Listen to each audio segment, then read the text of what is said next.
So, question and answer, Q&A. Please feel free to ask any question you like. I am not bothered because if I don't know what to say, I will let you know. So it's okay. So don't be anxious or frightened. Can everybody hear me? Yes. Okay.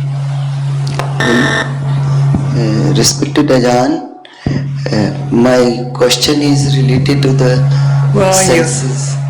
Oh, okay. Senses, 5 senses and the mind.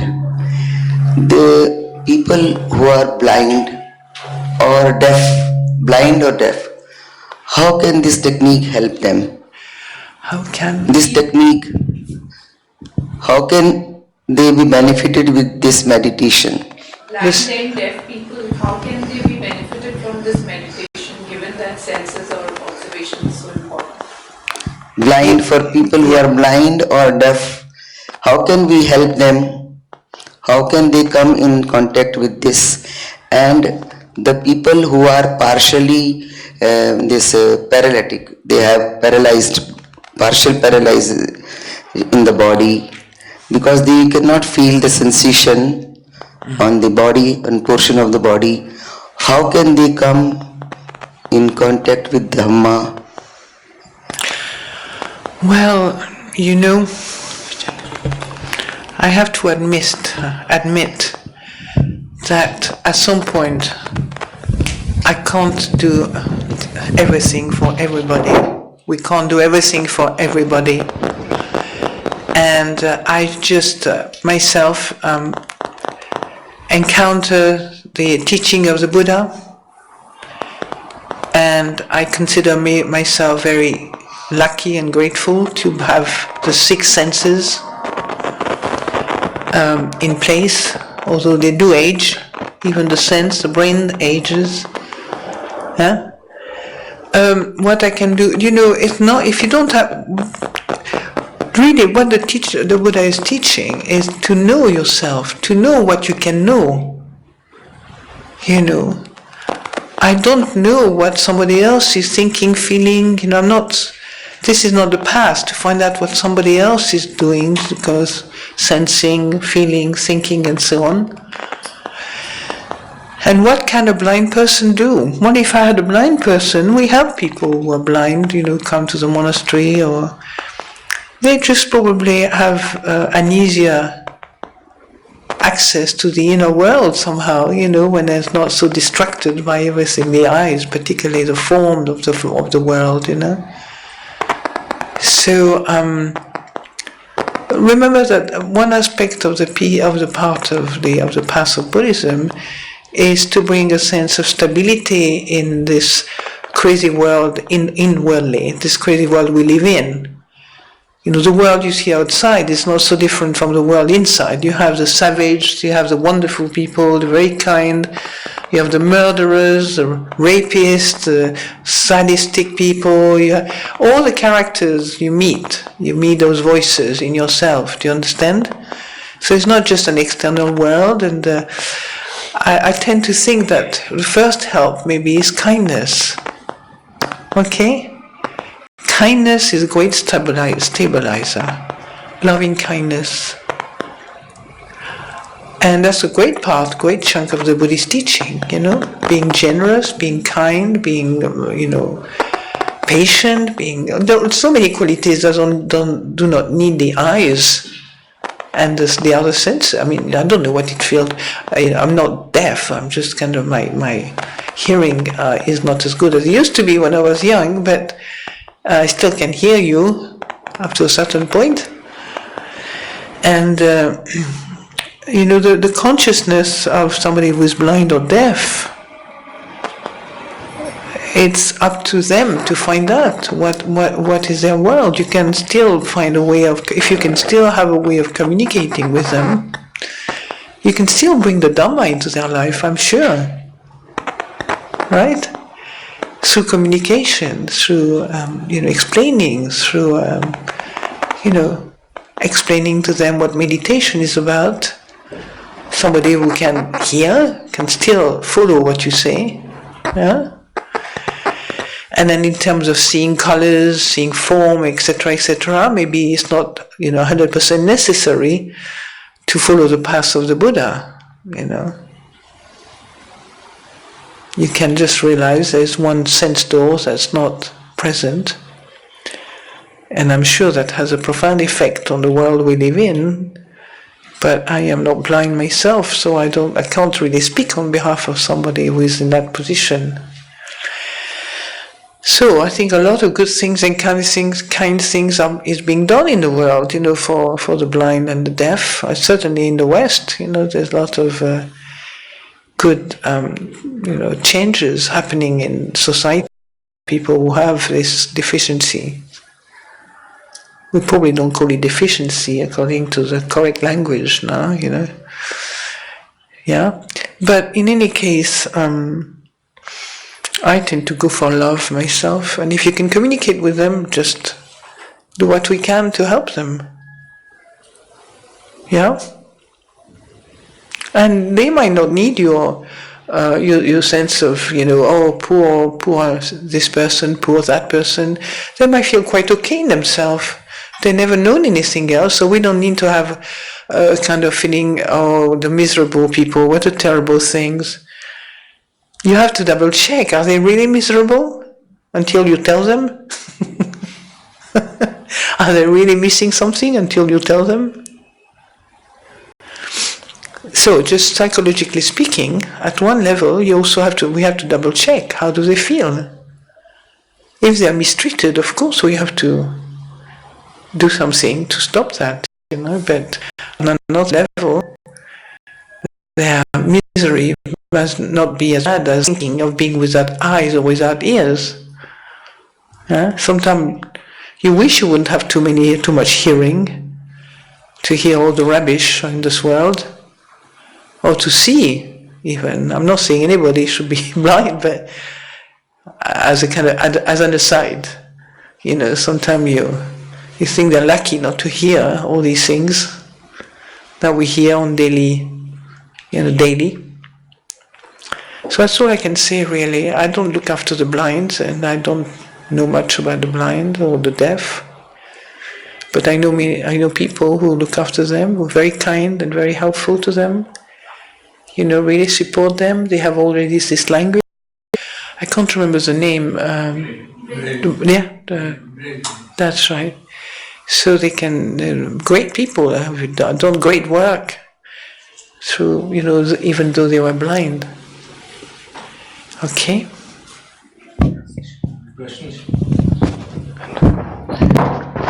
प्रश्न था कि किस तरह से हम कुछ जिन लोगों को 5 सेंसेस में से कोई सेंस काम नहीं करती, जैसे आँख काम नहीं है या कान नहीं काम कर रहा, कैसे उनको हम मदद कर सकते हैं, या पैरालिसिस है तो कैसे मदद कर सकते हैं।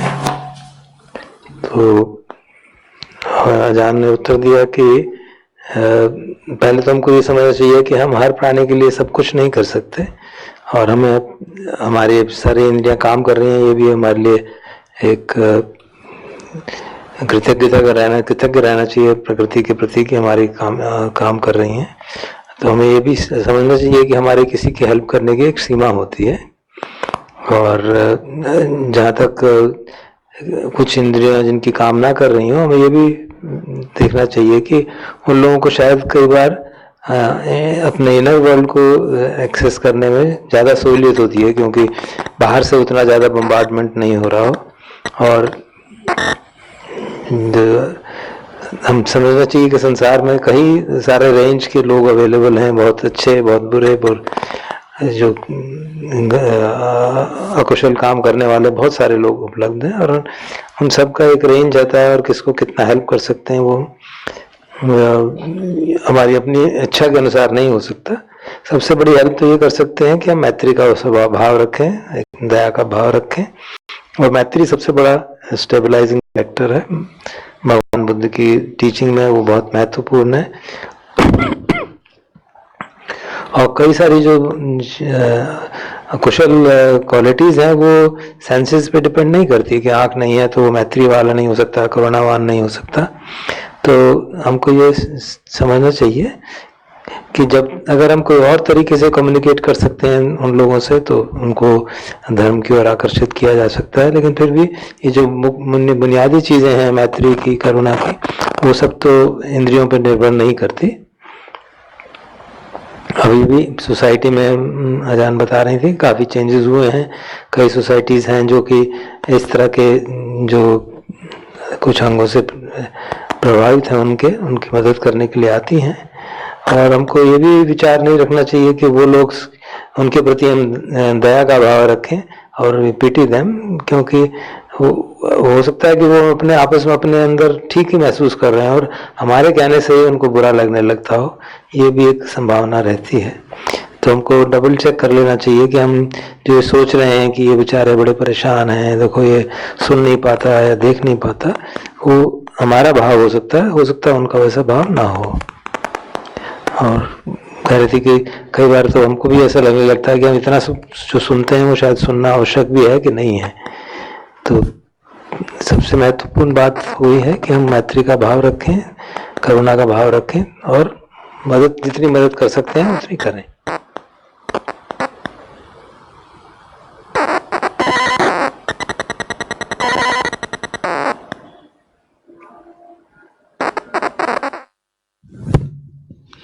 Now, my next question is personal. When I sleep at night, for the past few weeks, I don't know whether that is a dream or my mind thinks in that direction, very bad things. And I keep on watching them. And after that, I keep on watching them as a picture. But they are not clear. Something happening on other right side, something on left side. There is always some vibrations. I mean, this udayve, this what is called throbbing on the top of the head, very severe throbbing. And for some time I get headache. Previously I never used to get headache. For the past few weeks, I don't know what to do at that time. Am I doing right or some other thing has to be done on my part? Please guide me. Thank you.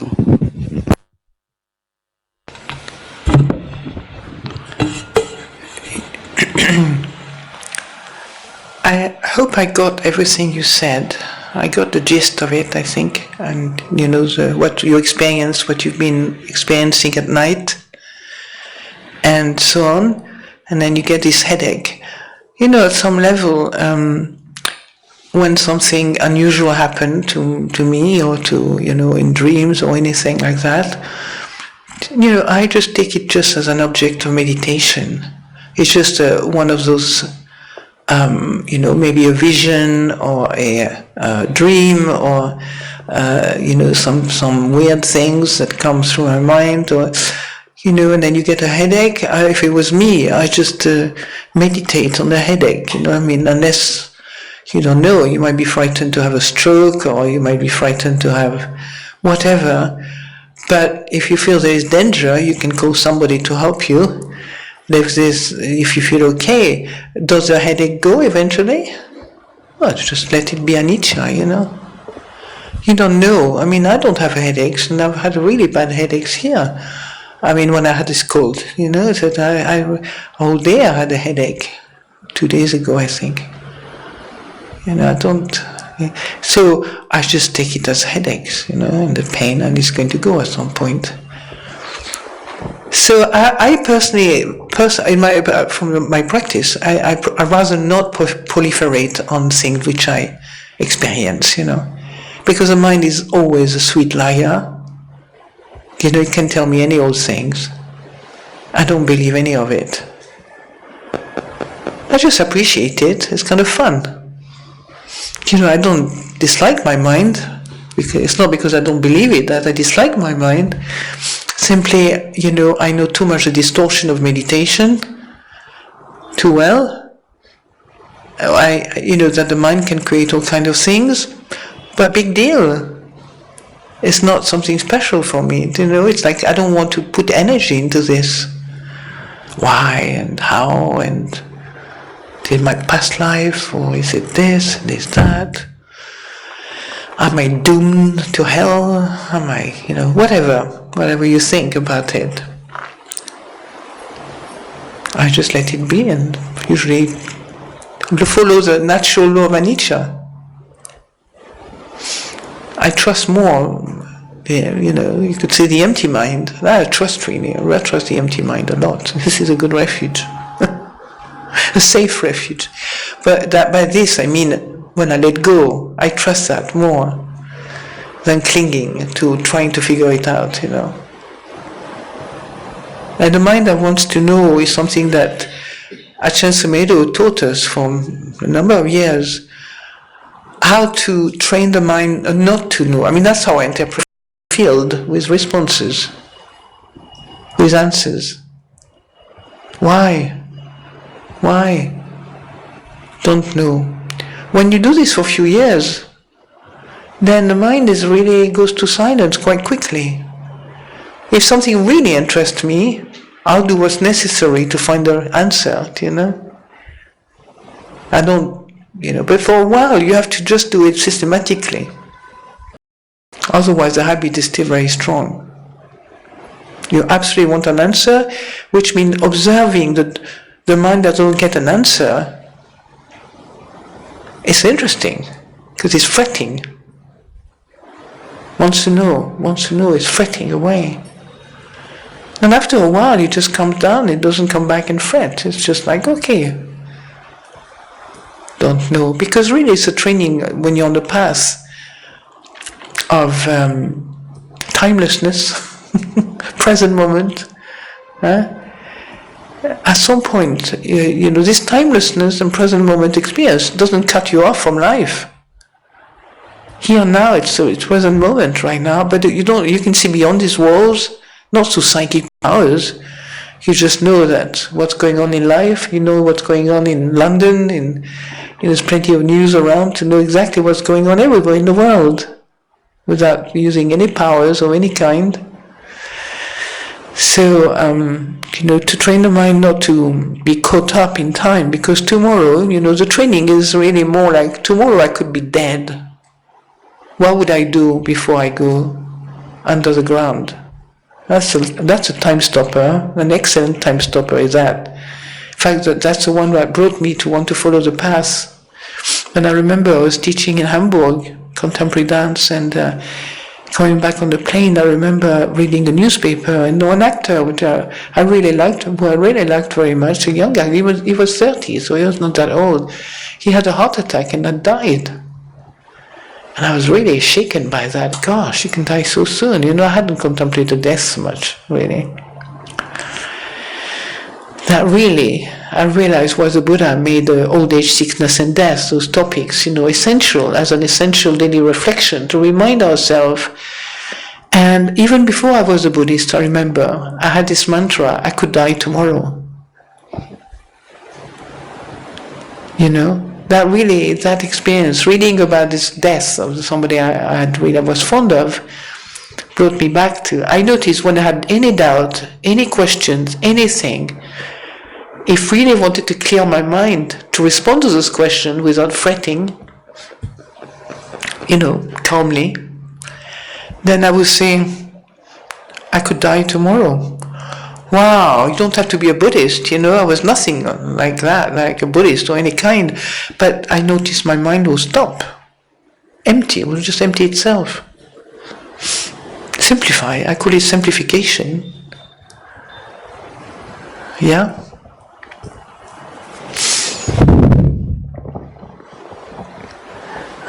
प्रश्न था कि पिछले कुछ हफ्तों से जब मैं रात को बहुत डरावने भय सपने देखती हूँ और उससे उठती हूँ तो मुझे सिर में बहुत दर्द होता है, फिर मन करता है उसको दोबारा से याद करें कि क्या था, सिर में बहुत थ्रॉबिंग होती है। तो अजान ने उत्तर दिया कि जो भी परिस्थिति हो रही है जब भी जागें तो उसको भी एक साधना का आलम्बन बनाया जा सकता है। वो कह रहे हैं कि जैसे सिर दर्द है तो उसको भी, उसके ऊपर भी आलम्बन बनाया जा सकता है साधना का। और उन्होंने पूछा कि अगर क्या वो चला जाता है, तो उन्होंने बताया कि हाँ। तो कहते ठीक है, तो आप देख सकती हैं कि वो उसका नित्य स्वभाव प्रकट हो रहा है और उससे अनित्य बोध की प्रज्ञा बढ़ाने की कोशिश की जा सकती है। महत्वपूर्ण बात ये है कि हम उसको प्रपंच न बनाएं उसका, और जो भी हो रहा है उस पर उसको विश्वास न करें कि कोई चीज़ भविष्य बता रहा है या पास्ट की कोई चीज़ होने वाली है या ऐसा होने वाला है, क्योंकि मन जो इन सब सपनों से अलग अलग विचार बना सकता है। कभी कहता है कि ये पिछले जन्म का कुछ है, कि ये भविष्य का है।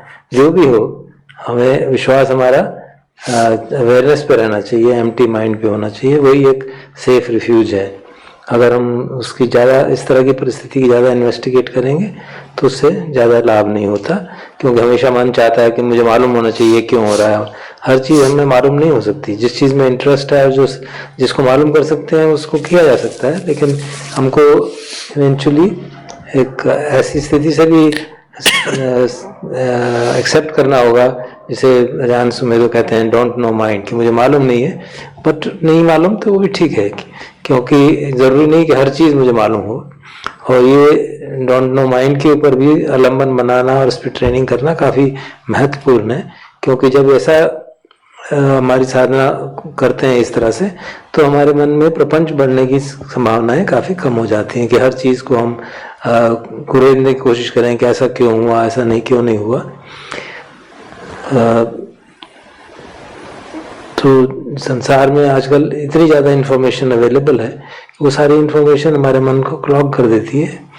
और ऐसी परिस्थितियों में जो मरणानुसत्य है कि कुछ मालूम नहीं कल मैं मर सकता हूँ, इस बात को भी अगर आप सचमुच में सीरियसली लेंगे तो मन शांत हो जाता है। तो उन्होंने उदाहरण दिया कि एक बार वो हैम्बर्ग में से कहीं प्लेन में जा रही थी, तो 30 साल का एक आदमी को हार्ट अटैक हुआ और वो मर गया वहीं पे। तो उनको यही काफ़ी उससे धक्का लगा कि इतनी अनसर्टेन हमारी लाइफ है।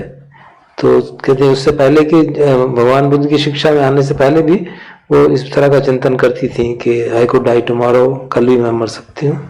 और इस तरह का चिंतन करने से मन एकदम साफ हो जाता है, क्योंकि उसमें और बातें फिर प्रपंच नहीं बन पाता। तो इस तरह से अजान ने सुझाव दिए हैं साधना के लिए।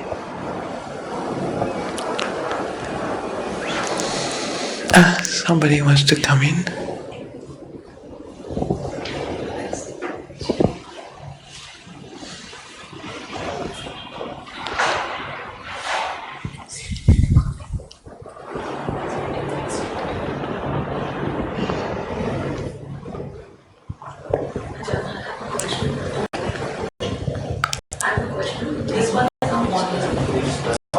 Is it on? No.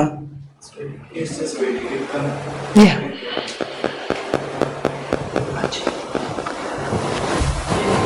No, I don't think it's on. Maybe the battery is on. Yeah. Yeah. This question has come online. You had mentioned yesterday and today also that after anicca and dukkha, anatta follows naturally. After what did you say? Anicca. Anicca, yeah. Oh, sorry. And dukkha, anatta follows. So the question is there a process involved with this? And if yes, what is it? How to proceed towards it? To stop. I hear it, don't worry. No, I hear it. No, I'm just silent to listen to what my mind is saying and saying, shall I answer this question or shall I be really direct?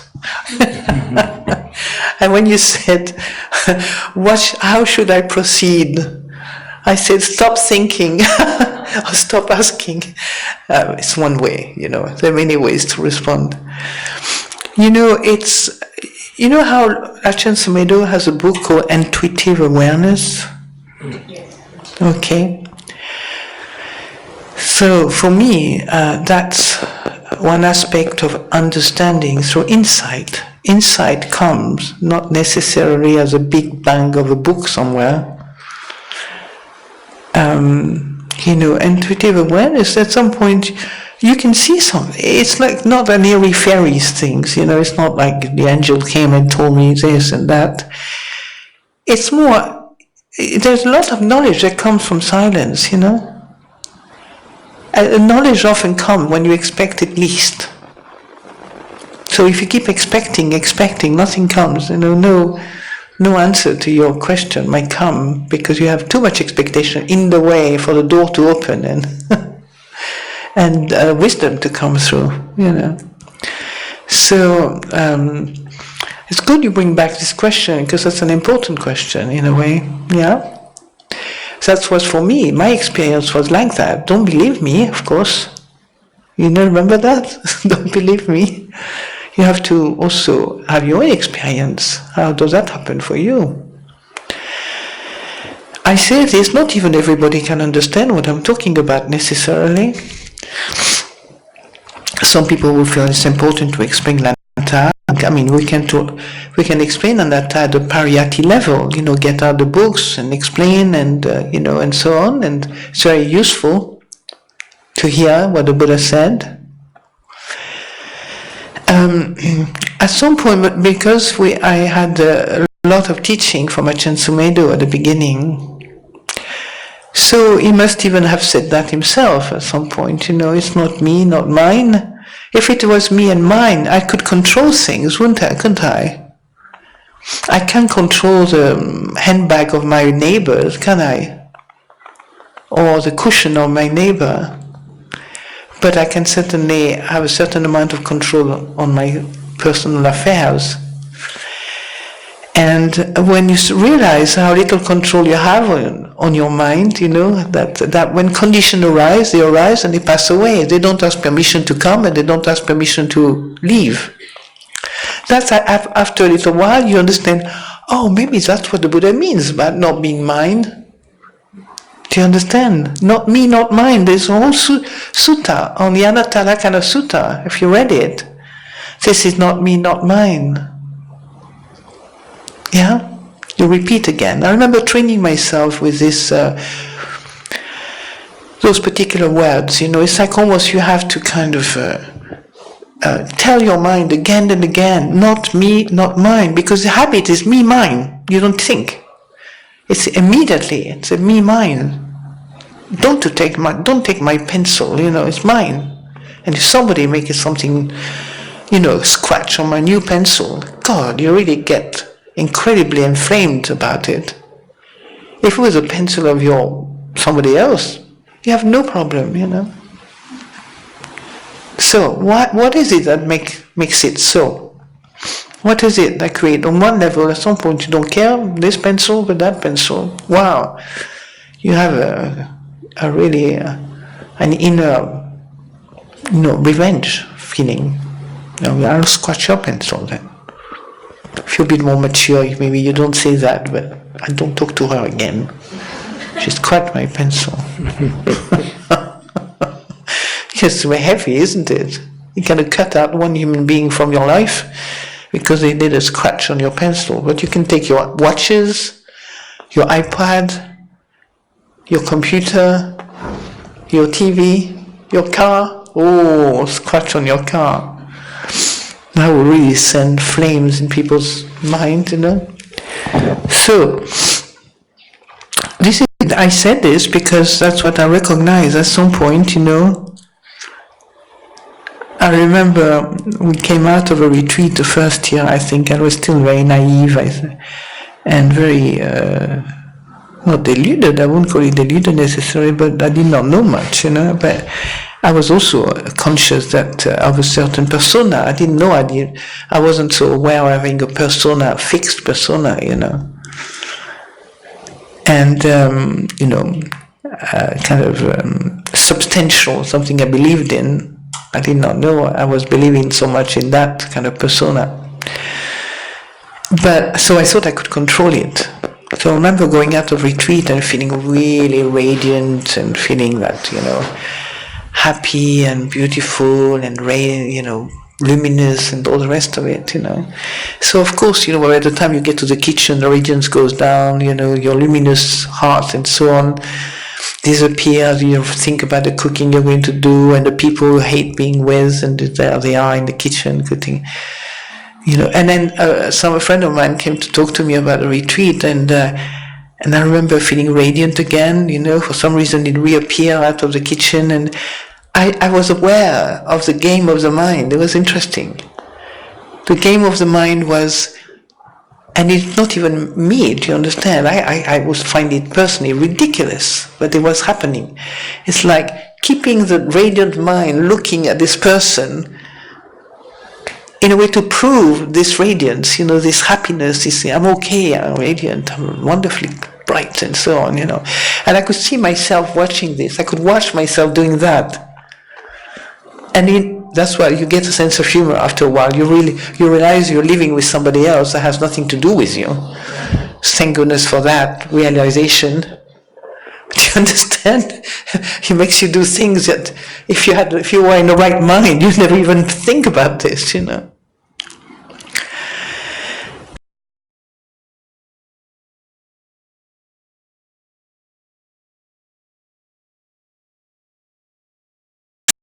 Back I couldn't really much. And after a while I got tired and bored. Bored of holding on to something that's supposed to go, or don't even exist except in my own creation. It's only my own creations, So, at some point you realize, I can't control these things. That's part of anatta, not self, not me, not mind. Sometimes there are some, misunderstanding about anatta, not self. Okay. Do you have the sutta of anagārikā in your book? Yeah, it is there. It's here. So take the anagārikā sutta with you. From page 120.